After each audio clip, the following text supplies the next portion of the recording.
The Ansem Report podcast is brought to you by Audible. Go to audibletrial.com/Ansem Report to get a free audiobook and free 30-day trial.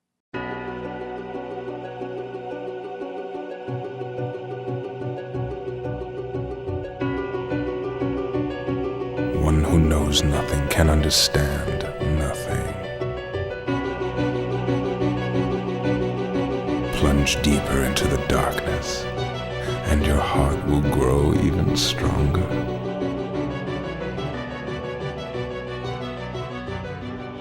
Good tidings, and welcome to the Ansem Report podcast. This Hello. is Ansem Report number 9. Is that right? Number 9?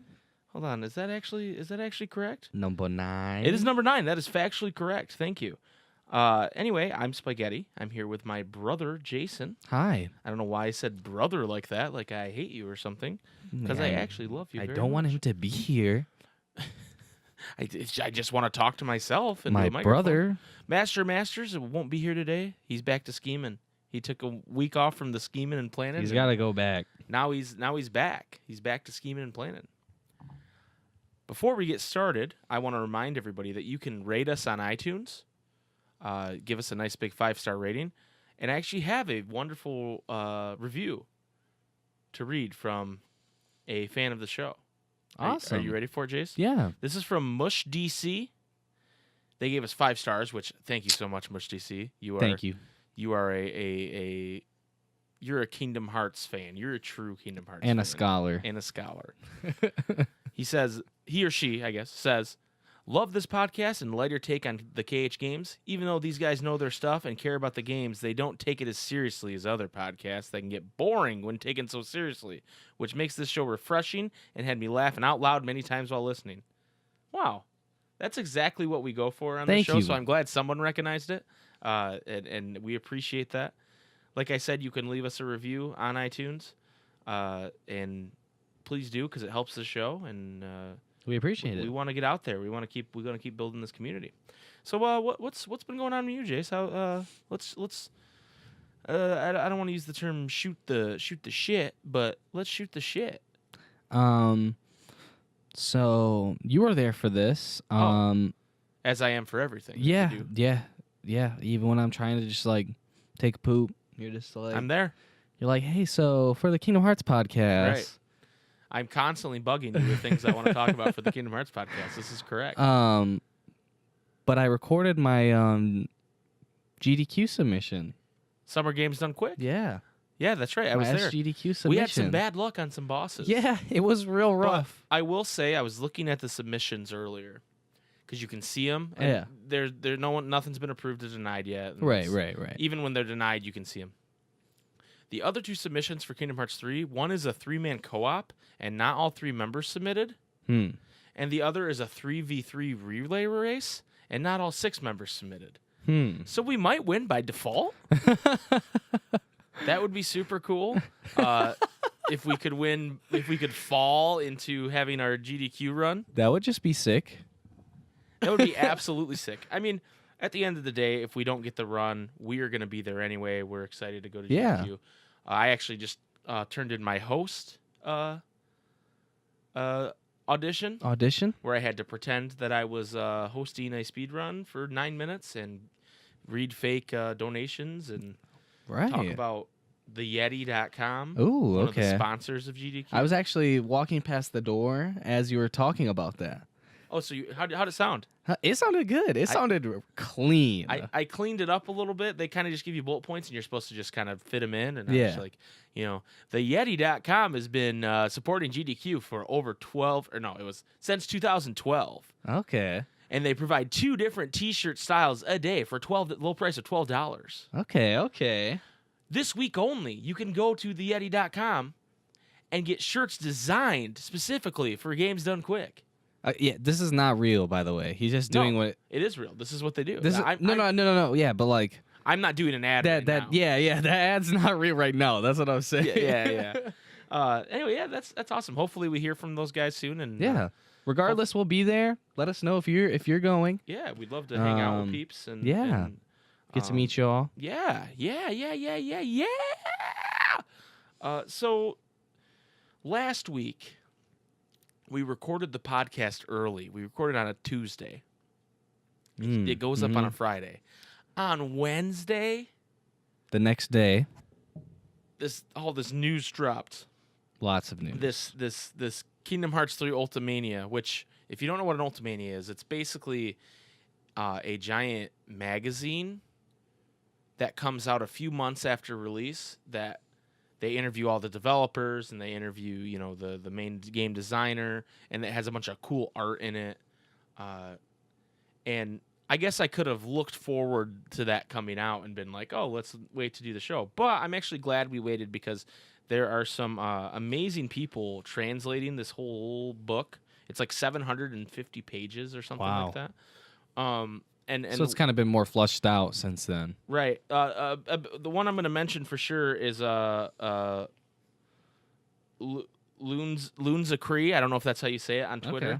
But Shout-outs. Loon, I think Loon for short, has been translating a ton of stuff, and we're going to use a lot of the translations that Loon did today. So shout out to Loon. But we're actually going to get to that. We're going to take a short break because this is all we're really going to talk about today is this Kingdom Hearts Ultimania, because there's a lot to talk about. A lot of things Tetsuya Nomura said himself that answer a lot of questions we had when we first completed Kingdom Hearts. So, Straight from the mouth of God. we're going to take a quick break. We're going to hear from Audible, our sponsor, and then we will be right back.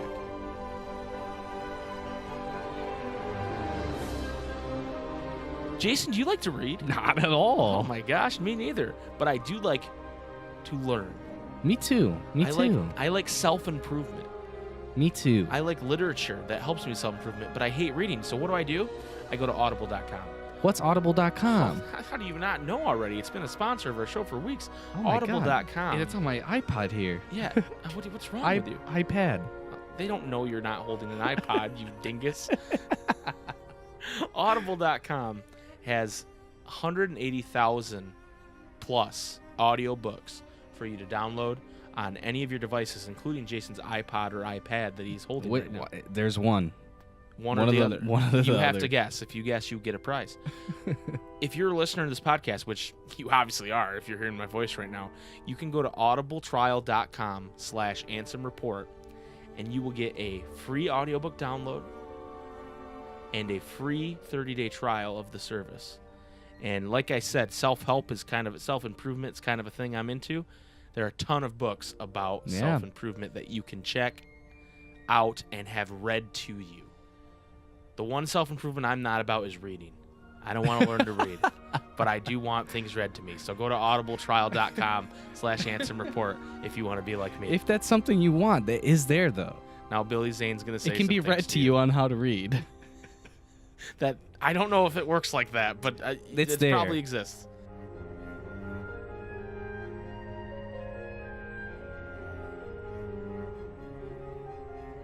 One who knows nothing can understand nothing.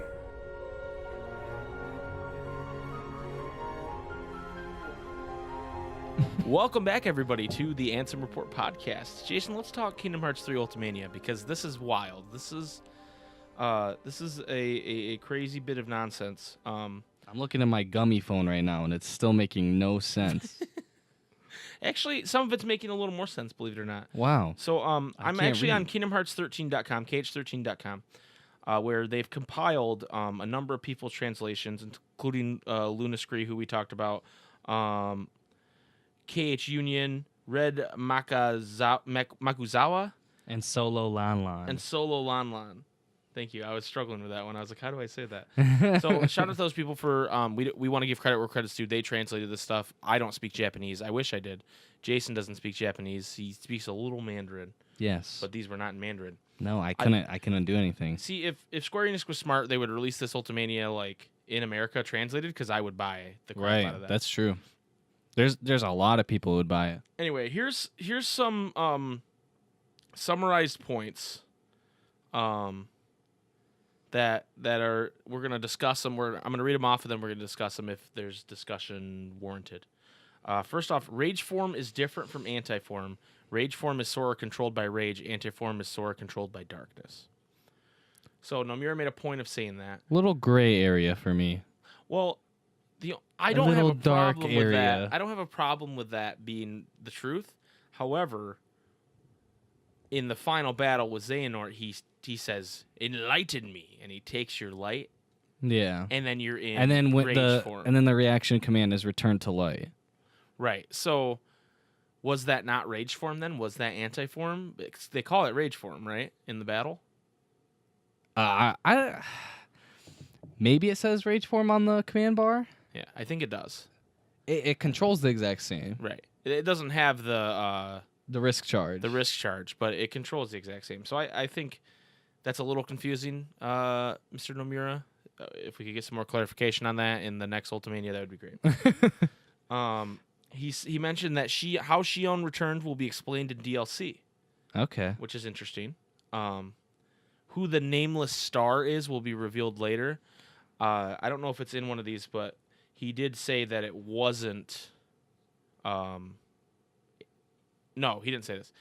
That's for a different point you're thinking. Okay, yeah. Never mind. Scala, Edkayam, and Daybreak Town are connected in some way, and there should be hints if looked upon closely. I think he later talks about that they. Well, we're going to get to his specific interview. He has a pretty long interview in this. Yeah. But he talks about that a little later. The armored figures in Scala Edkayam are replicas, which I got a bone to pick with this one, because we are in Xehanort's heart during that fight. Yeah, Is you that dive correct? into him. I think that's the idea. You dive into his world and his heart. So how did he get 13 replicas in there? And also, when I think about that, how did Riku and everybody get there? They dive into him later. Yeah, they use the power of waking, I know. But, like, you can all just chill in someone's heart? Hang out? Yeah, we thought Sora was special because he could hold like 3, but Xehanort's got like 20 in there. Xehanort's got a whole town in And then he heart. dies, but then everyone's still there for a while.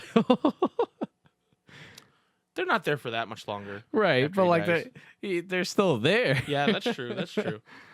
So that's a little confusing.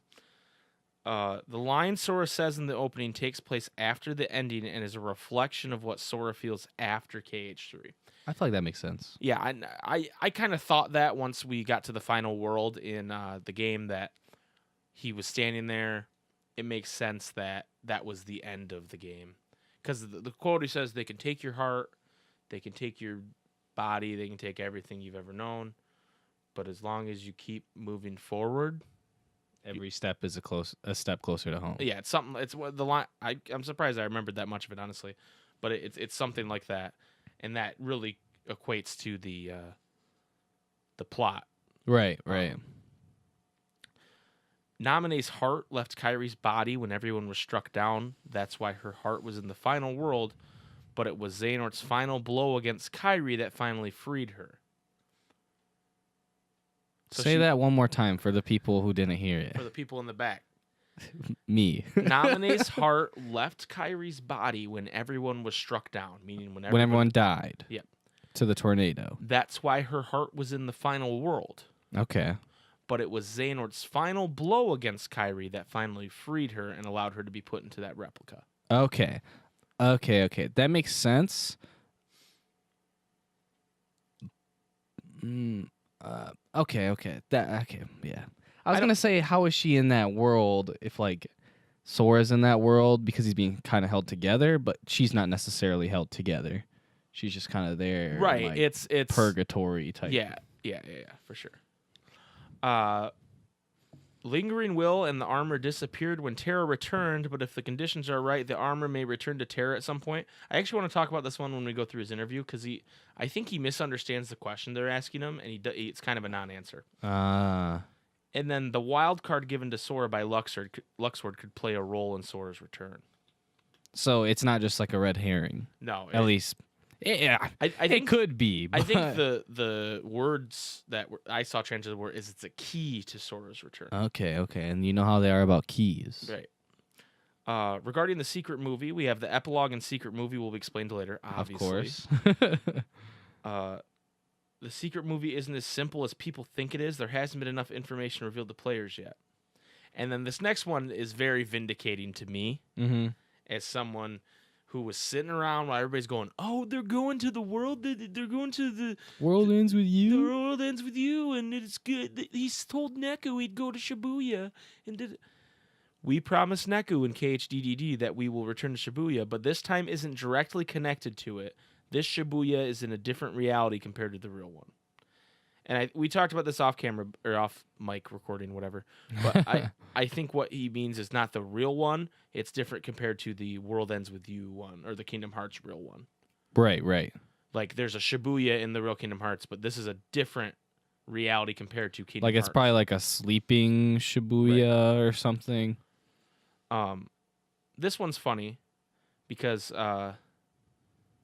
it's Nomura kind of. It's clearly a lie. He's kind of trying to. He's seen all the talk on the internet, and he's kind of trying to back away from it. But people might assume that Verum Rex is the same title as a game Nomura was planning in the past, Versus 13. But he says it isn't. So he says it isn't, guys. So you got to believe him. And then finally, the black figure in the secret movie making a heart towards the moon with his fingers was the Master Masters. And we'll talk about that more when we go to the actual interview. Nomura has a reasoning for this, why people should just know that it's the Master Masters. So those are kind of like just bullet points that they summarized. But what we're going to go through next is the actual full interview that was translated by Luna Scree, which is why we mentioned Luna Scree earlier. Shoutouts again. Shoutouts again. I have to find it real quick because I didn't have it pulled up. Oh. Would you like me to read the first question while you pull it up? No. We can just cut this part. Would you like me to read it while you're pulling it up? No. When did you begin work on KH3? No, stop. Stop it.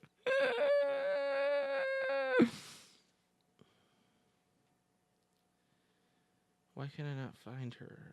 Did she delete her account?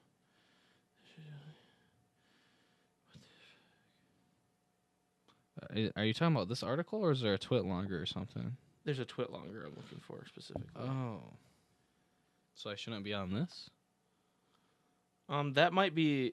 I mean, IGN literally talked about this translation and mentioned Luna, so... pretty cool, actually, even though they were kind of shitty about it, which we'll talk about later.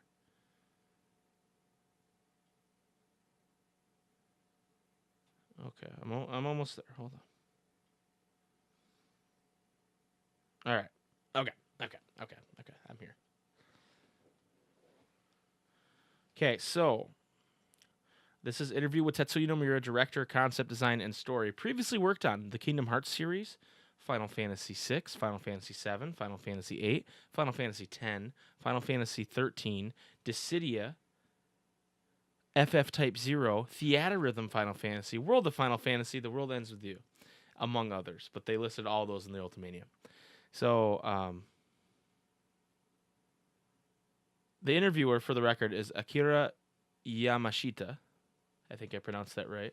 I think my Japanese is getting pretty good from absolutely doing nothing with Japanese. When did you begin work on KH3? And this is the answer. I began to conceptualize it immediately following the completion of Kingdom Hearts 2. However, true development actually began much later than that, and at that time, I suppose it would be released for the PS4 and Xbox One. There was a rumor that it was initially intended for PS3, but by the time development began, the PS4 had already been released. Even before we switched the game engine from Luminous Studio to the Unreal Engine, it was already being planned for the PS4 and Xbox One. So that's interesting, because I did hear people say that... it was going to be on PS3, but they had to push it back because the engine switch and all that. It's like, no. It sounds like he initially wanted to make it after Kingdom Hearts 2, but he was busy. Right. And then didn't start development until way later. Yeah. Yeah. That makes sense. Yep. I agree. Unlike Kingdom Hearts 1 and Kingdom Hearts 2, this game's development was done by the Osaka team. What exactly was the reason for that? And this is actually... a lot of people's complaints with Kingdom Hearts 3, or at least beforehand, was that, Osaka team, I don't like their fighting mechanics. Boo, the Osaka team. Yeah. So his answer, up until now, the Osaka team was responsible for things like KHBBS and mobile games, as well as Kingdom Hearts Recom and remastered titles. But from the beginning, there was a thought to have them do a numbered console game title someday. They also gained experience with the KH series through non-number titles, and around that time, the Tokyo team was working on a different title. So in a way, I felt the Osaka team was ready to take on the challenge, and I tasked them with KH3. I think that's fair. Yeah. Game feels great. Yeah. You know, screw you, Osaka haters. Right. Osaka team all the way. That's how I Osaka feel. team. And it's like if you don't like the game for like its story, that has nothing to do with the Osaka team either, you know? Right. Yes. You need to be mad at Big Daddy Nomura instead. Although there is an interview in here from one of the game designers that said Osaka team wanted to go with a command deck. Excuse me? Fighting like BBS command deck. Redacted. I hate the Osaka team. And that Nomura told him, no, you need to go with the typical Kingdom Hearts 1 Right. style. Next question. When development began, what did you request from the development team? And his answer, the first decided world was Toy Story's Toy Box, so I asked them to make battles where you could transfer between robots. Other than that, I told them the main plan was to make a command menu where attacks with time limits would stack up. Later, when KH.2's production was decided, we included that arrangement of timed attacks experimentally. So Okay. that makes sense. Some of this I'm just going to read, and we can just have a silent reaction and then continue to move on. Yeah. Utada Hikaru. Hikaru. Utada Hikaru. I don't know why I said Utada before. It made me mess up her name. Who had done the theme songs up until now, took a very long hiatus, and there were worries about what would happen for KH3. But it appears that she safely returned to activity and was placed in charge of the theme songs this time as well. Utada-san was asked to do new songs for non-number titles as well, but there was never an opportunity for that to be realized. This time around, though, when we humbly asked her to do a new song for the number title, there was a suggestion on her part not to just do an arrangement of the opening song, but to prepare another song, which made us very happy. I think the power of the KH fans from all around the world was what moved Utada-san to do so much. I thought that the cause couldn't be anything other than the huge amount of messages she received from the world over, which I'm sure she gets harassed. Yeah, she probably does. She probably gets absolutely harassed. Why didn't you do the theme for BBS? They just used Sanctuary over again, or Simple and Clean. Some of these questions are weird. I don't like this one especially. Nomura-san, you are also an illustrator. So what kind of illustration were you thinking of doing this time? What? What? Why? What? I think it's just like lost in translation or like context. Like maybe they skipped a question. What if he was just like watercolors? I don't know. Like, who cares what kind of illustration? I just did some really weird acid. It wasn't even a normal kind. I took a coloring book and I traced the lines. I did a Bob Ross painting. His answer, at the very least, I knew I had to do cover art, but the amount of characters is huge, so I was a bit depressed over how tough it would be. Bitter laugh. I've always used A4 size copy paper, so I try to fit in as much as possible. This time around, I started drawing on A4 paper as well, but once I had drawn Sora, Riku, and Kairi, I realized there's no way everyone would be able to fit. So I put together 2 pieces of paper and started again. All the while, I was thinking, digitally, I could just copy the first 3 I drew. Laughs, ha ha ha ha. Right up until the deadline, there were many times I dragged on it, but they've included my feet. And including coloring, I did it all in 1 week. For some reason, the deadline for the international version was sooner compared to the Japanese version, so I thought, at this rate, the cover for the international version is just going to be black, while I was racing to the finish.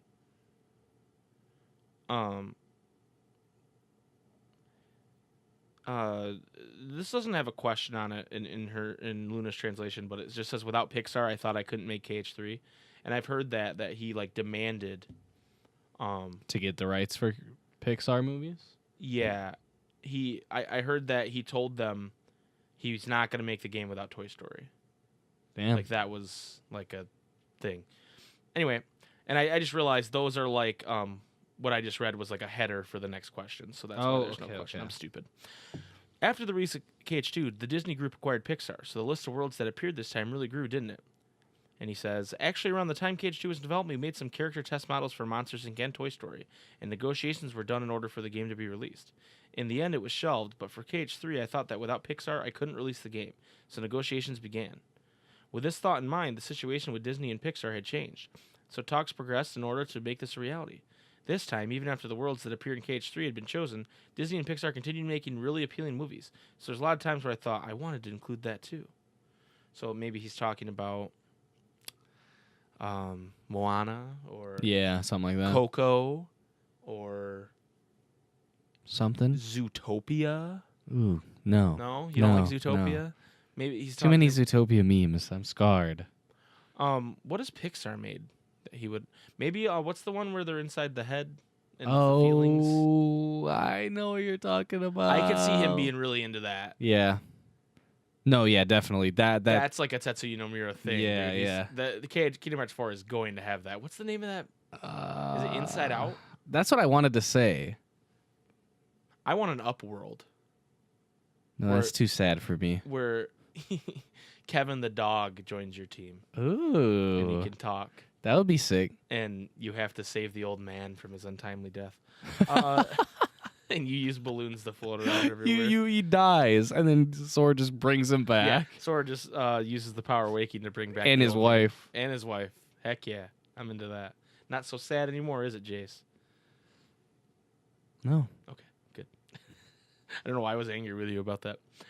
Next question: Including Monsters Inc. and Toy Story was a priority in KH3, wasn't it? And he says, even so, the hurdles we had to clear before that was decided were unmanageably high.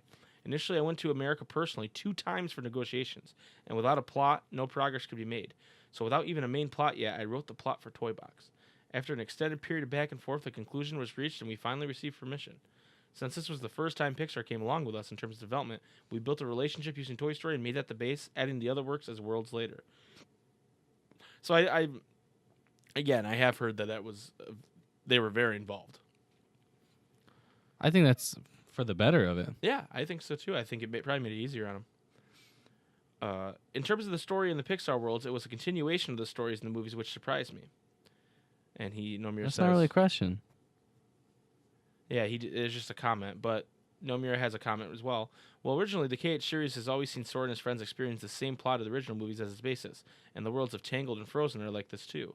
However, in the case of Toy Story and Monsters, Inc., we were requested to show the authorized history of what happened after the events of these movies. Whichever story pattern the worlds have was largely influenced by the ideas of creators and producers. So what he's saying is that Toy Story and Monsters, Inc. worlds are canon to the Monsters, Inc. and Toy Story worlds in the movies. He said the authorized history. What? And Toy Story happens, after Toy Story 2? No, because Jesse's not there. It happens before Toy Story 2. So it's Toy Story 1, KH3. Yeah. Toy Story 1, KH3, Toy Story 2. KH4, Toy Story 3, Toy Story 4. Kingdom Okay. Hearts 5. I see that. That's the timeline. That's the official timeline. Put it in the book. Monsters University, Monsters Inc., or Kingdom Hearts 3. Okay. Yeah. You're welcome, everybody. Well, that's crazy too, because it's like it's made by the people who made that stuff, so it's like what they would want. Right. They were like, yo, this story's dope. Let's do it. Right. The Toy Story one, actually, if we're being real about it, it's a little like they get away with it because they're like, oh, this is a sleeping world because Andy and the other people are in the other part of the world. And Right. they never really resolve it. Yeah. But Monsters, Inc., that's a straight sequel, my guy. Yeah, it seems like it. It's a straight sequel. Randall comes back. We send him back to be Gator Boots. Yeah. Yeetus Vanitas. Also, yeah. Yeah. That means Vanitas is a Pixar character now. He is. I want to know. That should have been one of the questions. Where does Vanitas get yeetused to? Yeah, right. Right. I actually saw a theory that he gets thrown to Frozen World or Tangled, one of the two. Like, if you look in the last door he gets thrown into, like, it looks like a part of Frozen or Tangled, whichever one it was. But Is there another world where there's unversed? no, just the Keyblade Graveyard. Right. Yeah, those Toad Boys only show up in Monsters, Inc. All right, anyway. Back to the interview. The base stories of the Disney Pixar worlds, as well as the stories of Sora and his friends, were cleverly introduced. Those are achievements of Masuru Aka, the scenario and cutscene director, and the level design team. Recently in the KH series, I consulted with the level design team and Akka about locations and flow of battle and events. And using Akka as a springboard for discussion, I created the scenarios. In the end, although I had a hand in it as well, the flow of the dialogue and stories of each world were largely handled by the level design team. That's interesting, actually. That's not what I would think. Well, no, it's actually exactly what I would think, because when you think about how little the Disney worlds have to do with the actual Kingdom Hearts story, Oh, yeah. it makes sense that Nomura was like, this is the theme, roll with it, and then they decide, you know? Yeah. I mean, it would make it faster to make. Right. So here's a question, and we're actually going to go on a sidebar after we talk about this question. The Disney Group has also added Marvel and Lucasfilm to its lineup, so the possibility of future worlds to choose from has increased even further, hasn't it? Nomura says, that's right. However, in order to change those properties into a game, contracts must be made with each company separately, and there are cases where other game companies already have contracts. So although the Disney Group has indeed added those properties, incorporating them in KH isn't so simple. That's also the reason Mickey is only in one scene in KH1. At the same time, another company was releasing a game that had to do with Mickey. So though we were denied his usage, we persisted and eventually got, as long as you only have one scene from far away as a silhouette with him waving his hand or something. Since we had to make the best of the biggest and only chance we had, that's why that scene appears that way. So IGN's under hot fire from the Kingdom Hearts community again. Why? Because they took this, and the headline they wrote is Tetsuya Nomura's reason for not having Marvel and Lucasfilm properties in Kingdom Hearts is boring. Okay. So then everybody's just going after IGN. IGN's at it again. They're calling Kingdom Hearts stuff boring. Fuck IGN. Da da da. I think the headline's lazy, but I don't get why people are so mad at IGN. It was like clickbaity. But I think really, because they're not like it's exciting. They're like it's boring. Yeah, I think it's like meant to like start something. Is what I'm saying. You think so? Yeah, you think yeah. They're trying to definitely get the ear of Kingdom Hearts fandom? Especially if it's happened before. I don't know that. I think the review of one of the games was pretty bad. One of the handhelds, and people are still mad at IGN about that. I don't remember which one. It might have been 358 or Birth by Sleep. I don't remember. It's probably Birth by Sleep. It was probably 7 out of 10 too much water. Yeah. But I don't think this is a boring answer anyway. I mean, it makes sense. It's an answer I'd expect, but right. I like that he explains why Mickey was the way he was in Kingdom Hearts 1. He Yeah. doesn't explain why he doesn't have a shirt, but that's how classic Mickey looks. He probably wasn't able to change it. Like, there was like, okay, you can have Mickey, you can't change his appearance, like, he has to appear as this, and he has to be far away, and... Right. So then Nomura had to think of a way why Mickey wasn't wearing clothes, which might be one of my favorite things in the whole series, that there's so much unexplained stuff that he's just like, yeah, whatever, but Mickey didn't have a shirt. That's a problem. I need to explain to everybody why Mickey didn't have a shirt. Here's a game. Explaining it. Here's a whole game just to explain it. Included in the worlds that appear this time is Olympus, which is a fairly regular customer at this point. Do you have some emotional attachment to it? I actually really like his answer here. Honestly, there isn't really a special reason. It's just by chance. It appears in KH3 since Sora's lost all his powers and needs to get them back, and there was once a hero who regained his powers in the same way, so it's perfect fit for the start of the journey. If there's anything I have emotional attachment to, it's that I wanted to include Hades. Hades is a fun character, so you kind of want to watch him do things. I want to watch Hades do things too. Right. Tetsuya. I want to... But I like that he's like, yeah, I don't really like Hercules that much, which is how everybody feels about Hercules, except me. I don't know. I like Hercules. Like, I like the Colosseum. I like Phil. I like Hades. I really like Meg. But I really, really, really like Phil. Meg can get it. But like Disney treats Hercules that way too. Yeah. Like there's nothing at Disney World that's Hercules. And if they do show something, it's Hades. It's like, oh, Hades is one of the bad guys that Mickey has to take down in this show. It's never like Hercules showing up. Yeah. There's not like just take the big magic mountain and make it. I remember going to like Disney on Ice as a kid, and the only thing Hercules was Hades. Yeah. Make Big Magic Mountain Zeus's mountain, or the Olympus mountain. That'd be so cool. Just rebrand it, Right. dude. Yeah. Come on, Disney. Anyway, that's my bone to pick with Disney is that they don't like Hercules. And I think Right. Hercules is it's because the Lion King and then Hercules, and Hercules didn't do nearly as well, and so they're mad at it. Stop being mad, Michael Eisner. Be nice to Hercules. Be nice. He's a good boy. He's a good boy. You know what? No, never mind. I'm not going to say that. Go. Just next question. Next question. Speaking of regular customers, 100 Acre Woods is too. It's because Pooh is a character that just makes you feel relaxed by just being there. Laughs. From the beginning, I thought to have 100 Acre Woods appear in KH3 as a place you could take a breather from the main adventure and some light minigames, since it would take time away from the development of the other worlds otherwise. Okay. Maybe he didn't want us to beat all 3 puzzles at once. Yeah, maybe. But you do, and then you're done. Yeah. In the 100 Acre Woods, there's a unique outline around the characters, right? That wasn't added until the later stages of development, actually. In Kingdom Hearts 3, although we used something called the Kingdom Shader to change the feel of the material in each world, Pooh's world was left alone to make the graphics feel more like the original picture book, not an anime. Personally, in order to make the atmosphere feel more like a real picture book, I was particularly stubborn about the color of the sky. Okay. Yeah.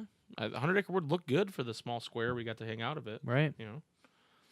On the other hand, the Caribbean, in terms of graphics, looks incredibly like real life. In a sense, the high image quality of that world was already decided. Around the time development started and the video that was prepared for the in-house presentation meetings, scenes were created showing Sora diving in the ocean and riding enemies while flying in the air in the Caribbean. Additionally, the experimental reproduction of certain scenes from the movie that were included were so well made that they might as well have been the highlight of the meeting. From that point on, around the beginning of development, it was felt that world would be quite high level. By the way, the coat Sora wears in the Caribbean is actually based on one of my own personal coats that I gave to the staff with instructions to include it, but I feel like they don't want to give it back yet. Laughs. That's just such a Nomura, fun fact. Yeah. Fun fact, I have this dope coat, and it's in the game. And it's so dope they didn't even give it back to me yet. I'm pretty cool. They all take turns wearing it. Well, it's like such a Monday is his day. She gets a Tuesday. Well, there's something to be said right now about there's certain Japanese game designers like Nomura, Kojima, right? Where they're almost considered not gods, but they're very highly regarded. Their work's very highly regarded. Right. But they're always so eccentric and weird. Yeah. And I made the joke before that they're all Miyamoto's nobody and heartless, because they're all very similar in that regard. Yeah. And it's just cool to me. I think it's cool. They're like rock stars. You know? Yeah, what I mean? They're yeah. like rock stars of the 80s and 90s. Where it's Right. or not the 90s, I guess, but just the 80s, where it's we're so cool and glamorous, and Yeah. even though they're just little Japanese dudes, Right. with, Yeah. regular hair and glasses. Yeah. But the way they design their characters and stuff, Kojima's stuff is so batshit. I don't know if you've played any Metal Gear Solid. No, I don't. I've never.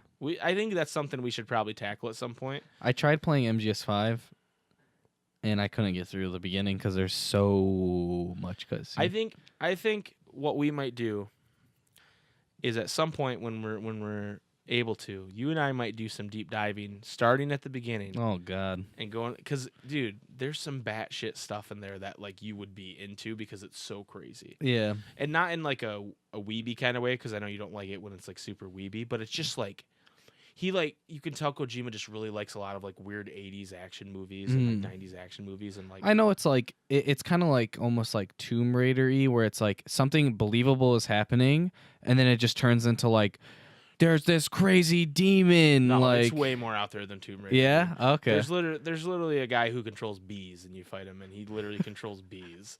And I think he's called the Pain. I think that's literally his name. Or there's this old dude that you fight, and he's a sniper in a wheelchair, and you can in the game, if you sneak up on him, you can just kill him in one hit because he's sleeping. But if he sees you coming, he'll snipe you from 100 meters. It's so nuts, dude. There's just such weird stuff in those games, and it gets it's I haven't played a ton of it, but I know some of it, and it's the closest thing to like Nutso Kingdom Hearts to me, I think is, and it Okay. might be crazier. Anyway, that was the Metal Gear Solid part of our Kingdom Hearts podcast. Going back to the interview. How far are we in this? Oh, we're about halfway. Talking about Sora's appearance in the various worlds, the way he looks in Monstropolis is pretty daring or frightening. That's Yeah. my little editorial. Weird. At first, I was thinking something about something similar to the monster costume Boo wears in the movie. That would be legit. But Pixar gave me the idea to actually change Sora into a monster. In Monsters, Inc., there's a lot of detailed rules concerning character design, like colors that can be used or the shape of the eyes. So after the design was made to obey those rules was checked, I went and did the fine-tuning myself. Particularly at the beginning, I couldn't give Sora's body a smooth feeling, so I covered him with fur. Thank you for that. But Pixar pointed out that I shouldn't make him look too much like a cat, so I tried finding a middle ground was a struggle. That's why, although it looks like Sora's cat ears, those are actually horns. Ha ha ha. I'm glad he didn't make him smooth. That'd be terrifying. That would be pretty weird if he was just smooth. Even though Goofy and Donald are smooth. If he was just like their monster forms, I mean. They're smooth. yeah. That's weird. If he was like scaly, it would have been real weird. Well, I just think it's weird that Donald and Goofy are smooth, and you don't think that's weird. I don't think it's weird. Donald normally has feathers, and Goofy normally has Pelt. a Felt. a pool table fur like Mickey does. In the worlds based off CG movies, the quality of the reproduction of the same graphics is very high. So were you supplied with the graphic data from those movies? We received some for reference, but because of the number of polygons and the makeup of the data wasn't able to be reused, we made everything from scratch to resemble the source material. Oh my god. For the camera work and the cut scenes and the number of cuts, the staff responsible watched the movies over and over while they were adjusting everything. The reason you can say the reproduction quality is high is all thanks to the efforts of the staff. So we thought with those pirate scenes that those were like, they just digitized those shots, but no, they made those from crazy. scratch. They probably hate those scenes. Yeah, they probably hate Pirates of the Caribbean like I do. The movies, not the game world. Oh my god, I'm sad. Conversely, Classic Kingdom, which is based on old LC games, was nostalgic to the generation of players who know that era. My idea was because each minigame is modeled after a short film, just like other Disney works, one minigame would be treated as its own world. I say world, but there's no map, and each minigame has only one screen. Laughs. Personally, although LC games were extremely popular when I was a child, my parents never bought any for me, so when I grew up, I bought them myself, and now I own dozens of them. I wanted to make a smartphone RPG using LC game-style graphics, so a proposal was made to use them for something not KH-related in the past. That deep desire changed form and was able to take shape. If it's possible, I'd really like to make a real Classic Kingdom-style LC game console. So he's wants to release a LC Kingdom Hearts game. Like one of the Classic Kingdom games. That's cool. I mean, I played through those games. Some of them are all right. Some of them are terrible. Yeah. Not something I'd do in my spare time, I don't think. Play those. Yeah, not something I'd be super into because it's kind of like... It'd be a cool collector's item if it's you like, made one. oh, I got this in my Burger King meal. Right. Let me play this game. Like, I played games funner. I don't know. I'm not trying to, throw shade, but I played some pretty baller Burger King toy games. Here's the thing. See, they're not as big a deal to you, but I'm 10 years older than you. Right. And when I was a kid, I'm probably 6-7 years younger than Nomura, maybe a little more. I don't know what his age is, but I'm guessing he's early 40s, late 30s. But when I was a kid, those were the shit, dude, because you had Super Nintendo, which was awesome. And then you had Game Boys, which were cool. But these were I couldn't... Game Boys are portable, but your parents never let you bring your Game Boy anywhere. You know what I mean? They're Yeah. you can't play video games there. You know. Yeah. And so I had a couple of those, and I would bring those everywhere, and I'd be like, oh, I'm playing baseball or whatever. Yeah, and yeah. So those were the shit, because at the time, it was you can't, I was 6 or 7, and it's that's what I got. You know? Yeah. So I understand the nostalgia for those. I wouldn't buy them now as an adult because I think we've gotten so I can get games Like a that million on your times better than phone. that on my phone, right? Yeah. I'd still play some Snake though, Okay. for the old flip phones, Okay. That's basically an LC game. It looks like it. There's a basketball one that I remember very vaguely. Yep, we had that. Yep. And used and to that play the game shit was out of it. baller. Yeah, it was. It was literally baller. Anyway, moving on. The Dark Seeker arc is concluded, but since when have you been thinking about the conclusion? The Dark Seeker arc has been a concept ever since KH2. In those days, I just kind of threw together and decided an outline. I was often told by the manga artists that they felt the characters come alive however they want, and some parts did change from their original conceptualization, but in the grand scheme of things, not much has changed. So you're trying to tell me that Nomura knew he had an outline of what he was trying to do Since KH2. since KH2. I think partially. You buy it? I think partially. But like time jumping, time travel and all that stuff, diving, I don't think so. I think he might have known, okay, this is this, like when it comes to Heartless and Nobodies at that point. But Well, like this next question actually dives into it more. who knows? So, for example, it was shown in KH2 that the Ansem that appears in KH1 wasn't the real one. But was this decided ever since the beginning? This is an interesting answer. When I wrote the scenario in KH1, even I was thinking, Ansem calls himself wise, but doesn't he seem like a bad guy? Ha ha ha. With that feeling as the catalyst, the scenes after KH2 reflected that. So he didn't He was like because plan it, but he because was like, saying this guy's Ansem kind the of a Wise. douche, so yeah. Mm. Zigbar, too, when he appeared in KH2, we had no idea he'd be such an important person. A lot of people say this, but at the time I wanted to show that Zigbar is a character with a very special role. I've got a role to play. Yeah. By giving him a suspicious way of acting. When we were doing dubbing for KH2, I listened to Hanshu Atsuka, the Japanese VA of Zigbar's voice, and thought, this guy isn't just some organization grunt. There's definitely some hidden side to him. So the creation of the current situation evolved from there. It does sometimes happen that I get inspired to change the circumstances because of voice actors' voices. So the way the Japanese voice actor played him led him to say, oh, this guy's a little more important than I originally wrote him. Which is pretty interesting, actually. Yeah. That makes me wonder if like same thing was true with like Axel.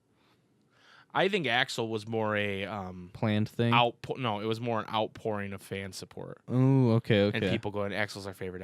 I wish they would have asked about Axel, actually. Yeah. Because I would have liked them to ask about, and maybe the reason they don't. I think at one point I think like in KH3 and him getting a Keyblade and all that in DDD, I think that's because of fan support. But like with all the stuff with 358 and in 2, I think that's. Well, I would have liked them to ask about like the fourth wall breaking specifically that he does.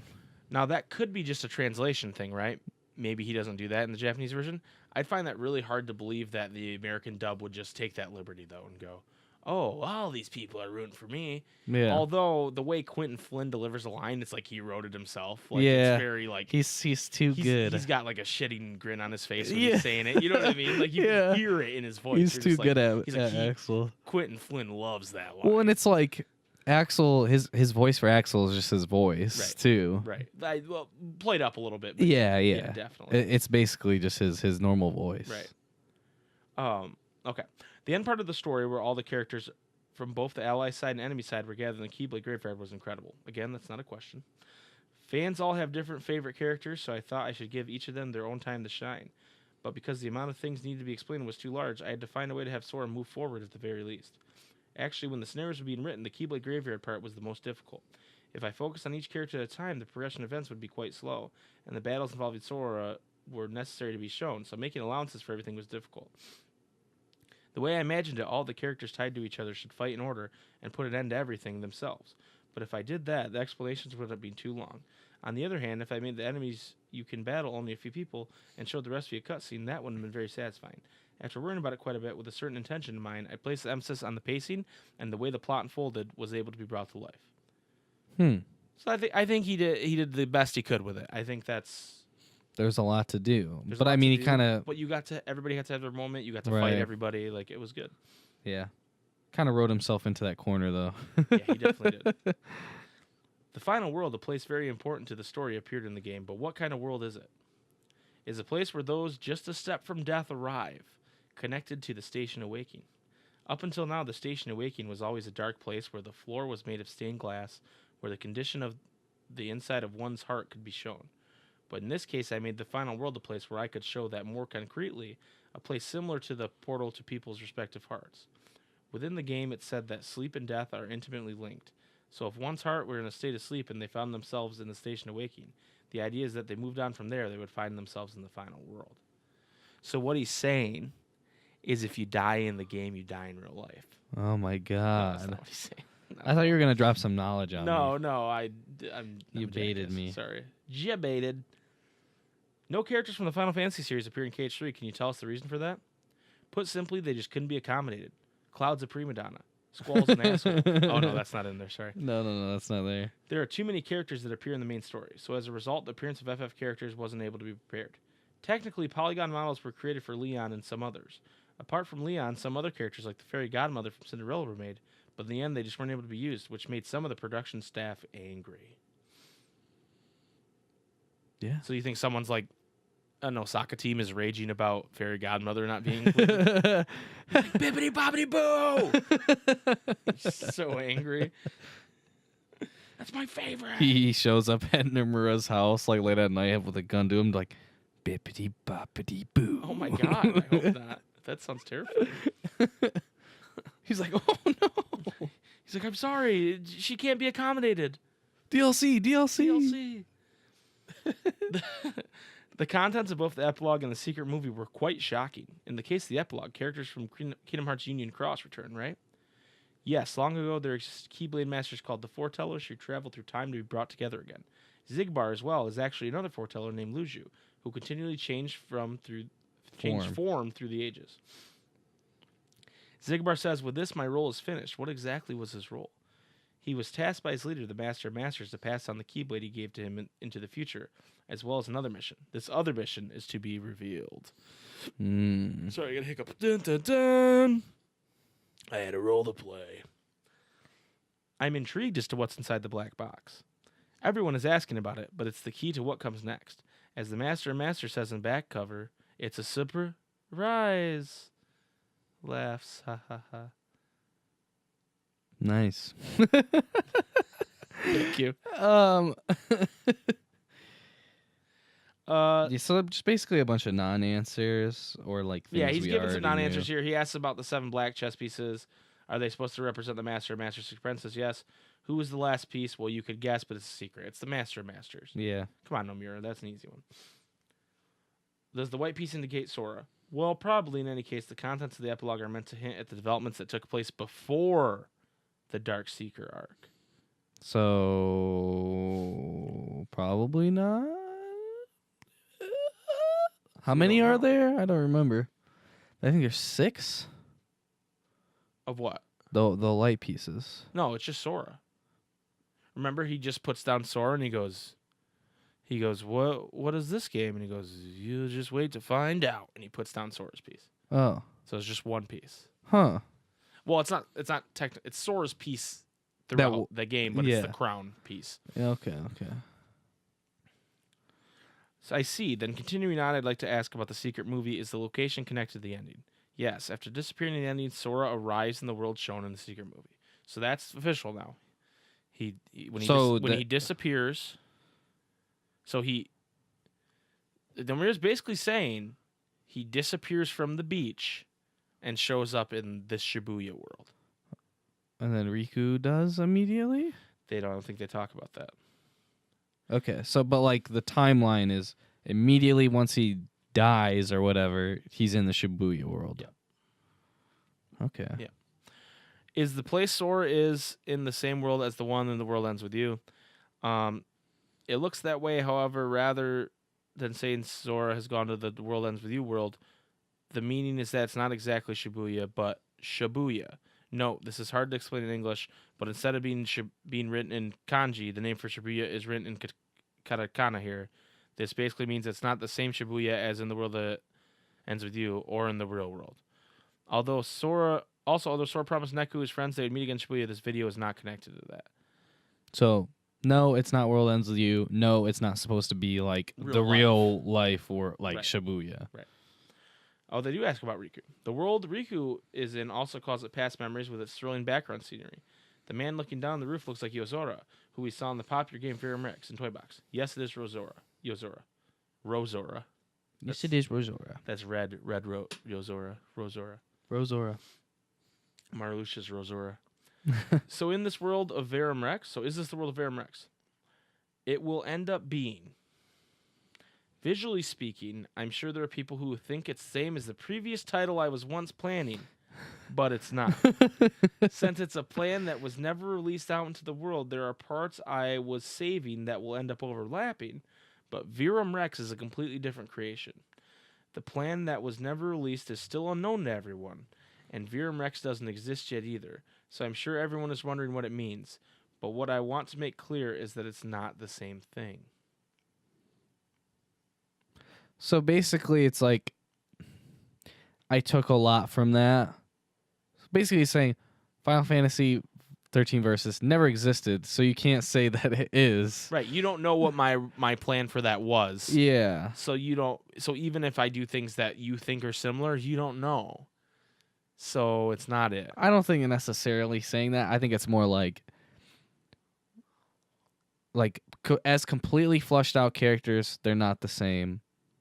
And also, like, he didn't even know what fully. I don't know. He worked on 13 for a long time, so maybe it was more flushed out. But I mean, this is just a weird thing for him to say because no one obviously thinks it's exactly like Versus 13. I think maybe he just wanted to. There's probably some people. I mean, and I'm the one who was like, oh, it's the. I wish they would have asked him about the Square Enix building. Because they probably didn't know. That's what I'm most mad about is the fucking Square Enix building. Why? For those who don't know, in the secret movie, when the Master of Masters is standing on top of a building and does the heart symbol, the building he's actually standing on is the Square Enix building. If you map it out from where the Tokyo, like skyline, Tokyo government, whatever center is that Yozora's sitting on, and you can see that in the background because the moon's kind of almost directly above it. And then the building to the left of that building is a taller building than the Square Enix building. It's the Square Enix building. It's like at the same angle. Yeah. Everything about it is the Square Enix building. Next question. In the last scene, who is the person in the black robe making a heart shape towards the moon? That's the Master of Masters. He's the only one who would do such a silly thing looking like that. LOL. He did not say LOL, but he laughed. He laughed. But, I could see Zigbar doing that too, Nomura. Yeah. Or Demix. I actually, we do have a comment from a fan of ours that has a theory that Demix is the Master of Masters. So we're going to take a quick sidebar, and we're going to talk about that in a minute. Okay. Because, we love our fans. Trick love the kids. Love the kids. Not that this person's a kid. Where did it go? Where's the comment? Need to find the comment. Okay, this is from our good friend Horror Nation. Horror Nation. Shout out to one of the best noodles in the world, Horror Nation. What do you think about Demix being the Master of Masters? He's very expressive with his body language, and he's written very loud, LOL. Most wouldn't expect him to be the big bad. I think it would be a nice twist. What do you think about that, Jason? I don't really like Demix, so I'd be a little disappointed. But I mean, I could see it, I guess. Like he's fed up with being a loser, so he travels way back in time and sets up everything, but still writes himself in as a loser. I don't know. That it wouldn't make sense. I don't know. I maybe he had. If he does that, then why does he have Zigbar there if like Luju, if he's just gonna be there also? Okay, so take your Luju theory that Luju's the Master of Masters and put it on Demix. The Demix we're seeing doesn't know he's the Master of Masters yet. And then he gets to a certain point and goes back in time to change his fate because he doesn't want to be the loser. But it doesn't work or something. I don't know. It's just as feasible as Luju being the Masters, in my opinion. I don't think either of them are, personally. You think it's someone who we've never known? That would be silly because why have him hooded? Yeah. But it could be Sora. Who knows? Sora's playful.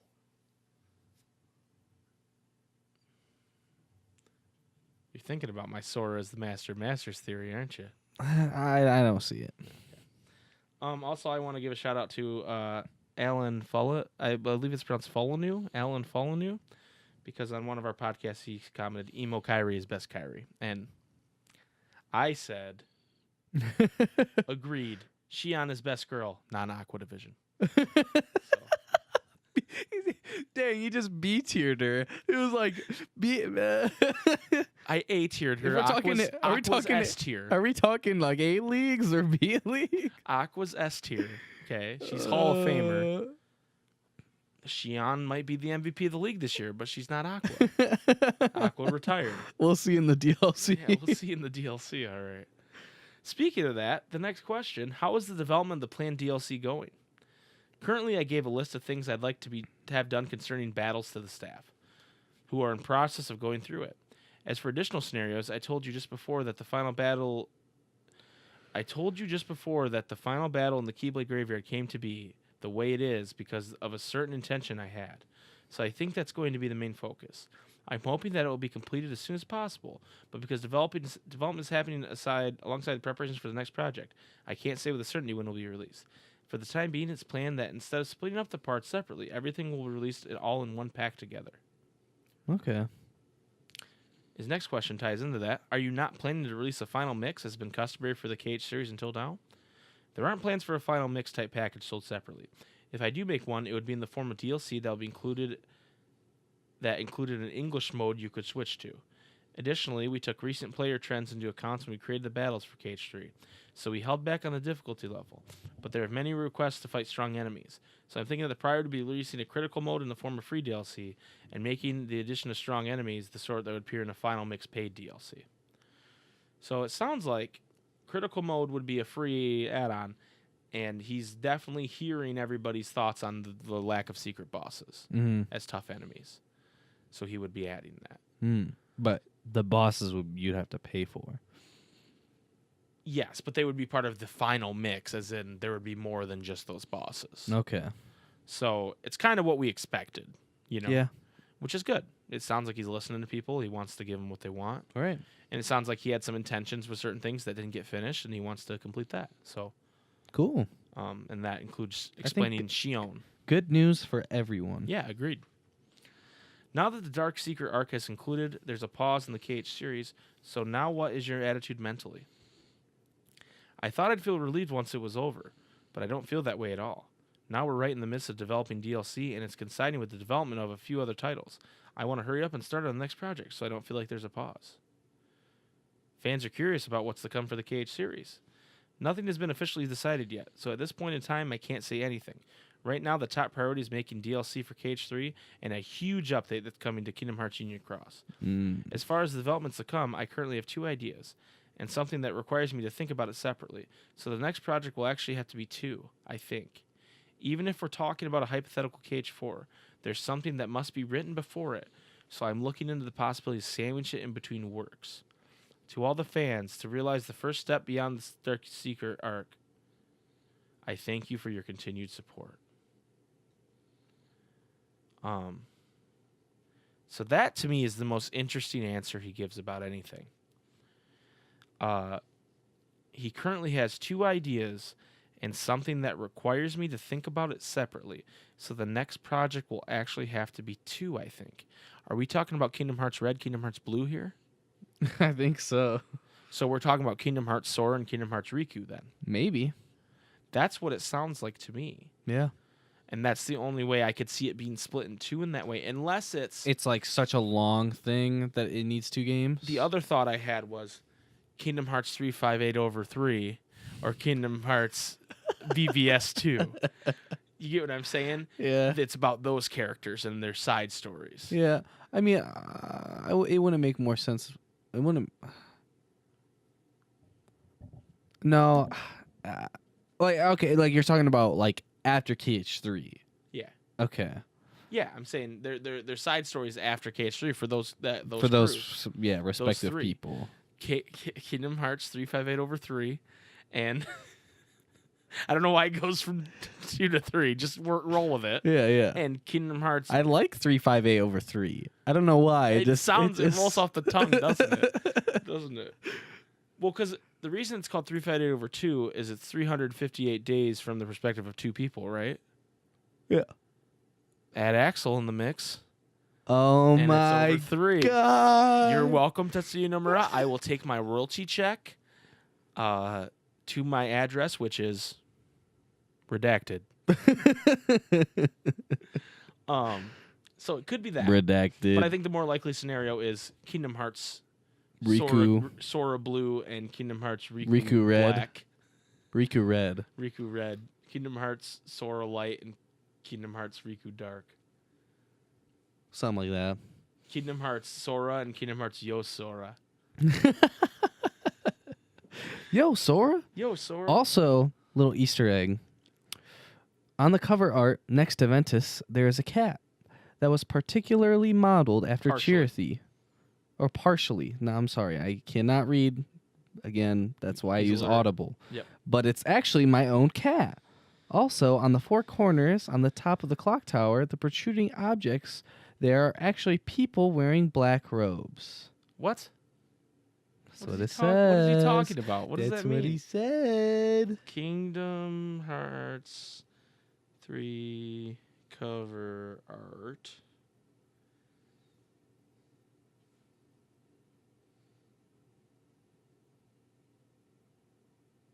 Those are people in robes.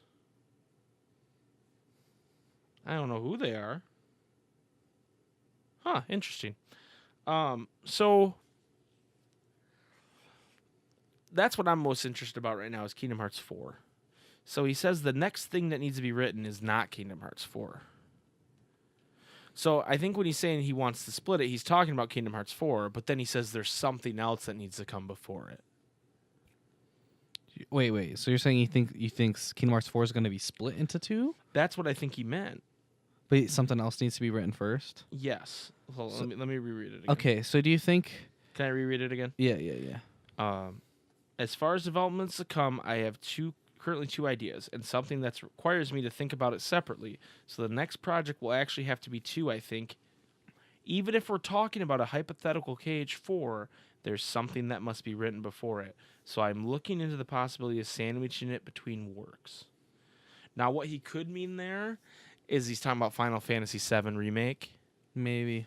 That could be what he means as well, saying, oh, KH4 will have to come after that. Maybe. And then following that would be the Final Fantasy. So maybe 8. he means so the 3 works he would be talking about is Final Fantasy VII Remake, Kingdom Hearts 4, Final Fantasy 8 Remake. Oh, yikes. No, it's not Final Fantasy 8 Remake, it's Final Fantasy X-3. Sorry. No, I was thinking Final Fantasy VII Remake, KH whatever it is, then KH4. No, I don't think that's what he means. You think it's gonna go straight from 3 to 4? No. But like in KH games. I think what he's talking about is there's something else that needs to be written, and it's going to be a side thing, and it's not going to be as involved for him. And so he's talking about Final Fantasy VII Remake, Kingdom Hearts 4, the other game somewhere in there, and then Final Fantasy X-3. Final Fantasy X-3 is a real thing. They haven't announced it yet, but it's definitely a real thing. You think so? I want you to know that. I want you guys to remember this podcast, Ansem Report Episode 9. When Final Fantasy X-3 is announced, I want you to come back here, back in time, and shower me with admiration for how smart I am. Because Final Fantasy X-3 is a real thing. It's coming. They got to get Final Fantasy VII Remake out first because people will riot otherwise. But we're not done with Tidus and Yuna. They're coming back. I don't even understand how there's a 10-2, but...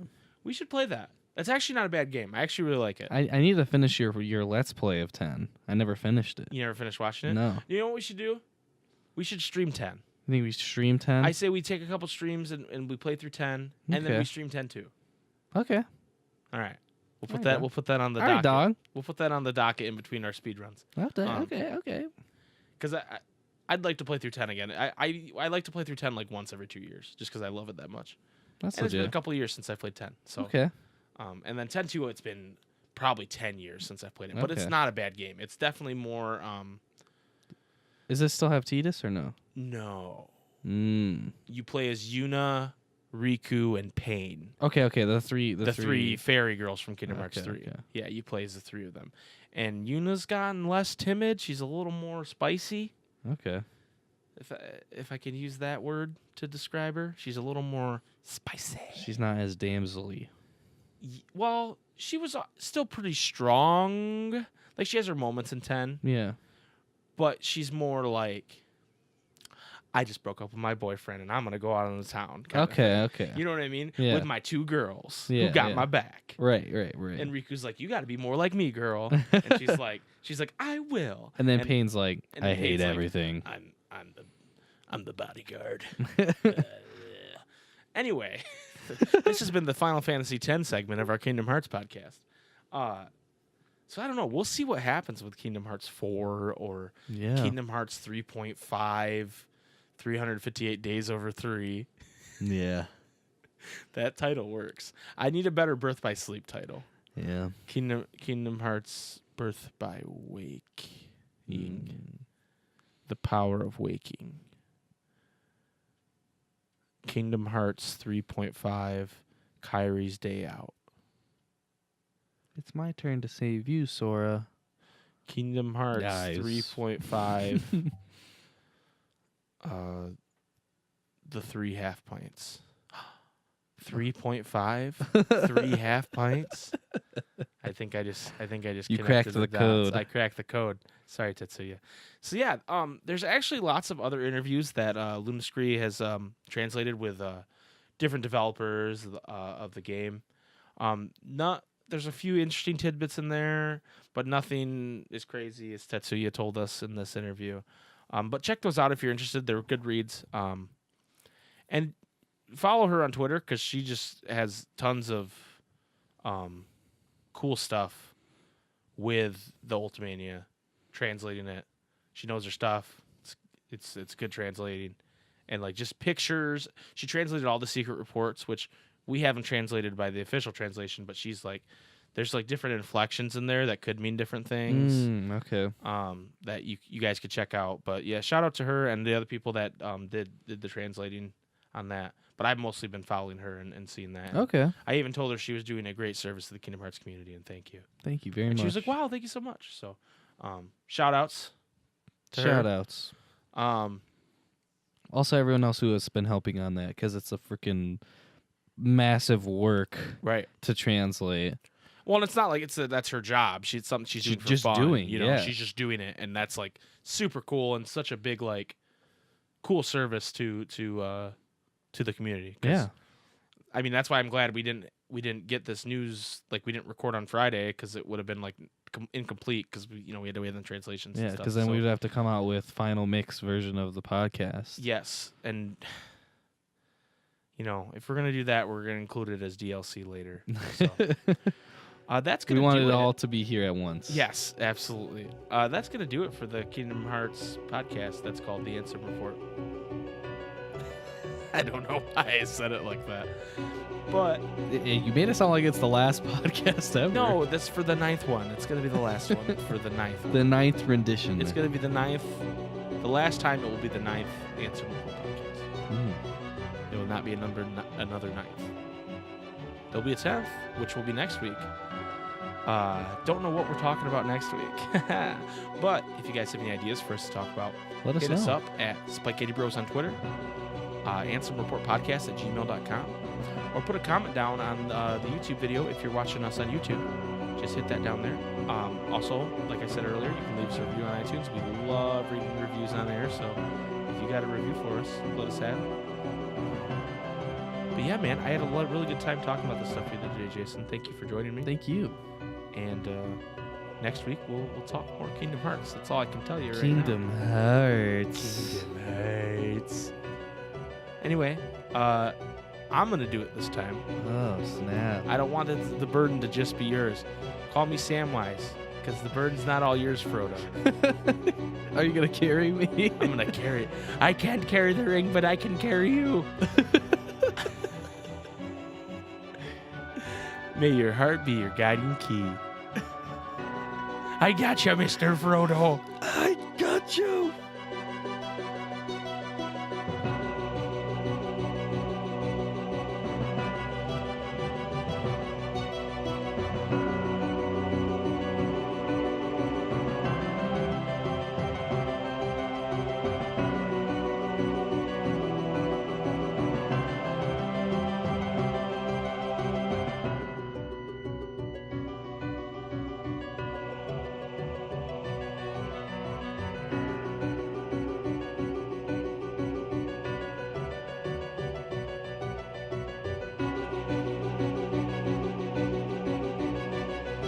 The room. Do you think Goofy can read? That's what we're gonna say next time.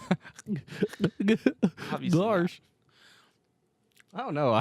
Goofy's IQ is like 200. Yeah, but he's like one of those people that's like they're smart despite the fact that they're dumb. Like he just happens to know things. He's kind of like Joe Dirt. You know? Like I just imagine Goofy with like With a the mullet. Yeah, dude. The mullet. Yeah, Goof Dirt. And then he gets And he bangs his sister. Oh God. And then he gets the dreads transplant. Oh yeah. Oh God. Are we gonna do a Joe Dirt podcast right now? No. Joe Dirt confirmed for Kingdom Hearts 4.